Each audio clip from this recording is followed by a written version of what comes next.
Alors, je parlerai plutôt de mon expérience africaine parce qu'en définitive, au cours de ma carrière, j'ai plus travaillé en lien avec les pays d'Afrique et avec le développement du système, des systèmes pharmaceutiques en Afrique.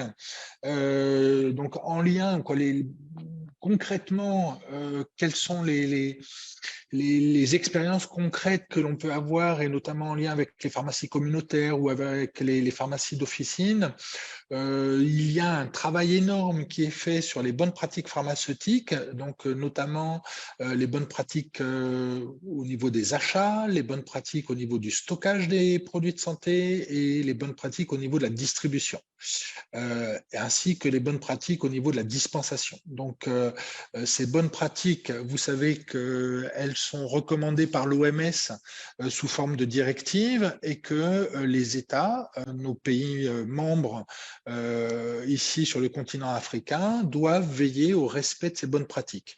On parle de bonnes pratiques de distribution pour le stockage et la distribution des produits de santé. On parle de bonnes pratiques officinales pour notamment la dispensation, donc au niveau des pharmacies communautaires, au niveau des pharmacies d'officine.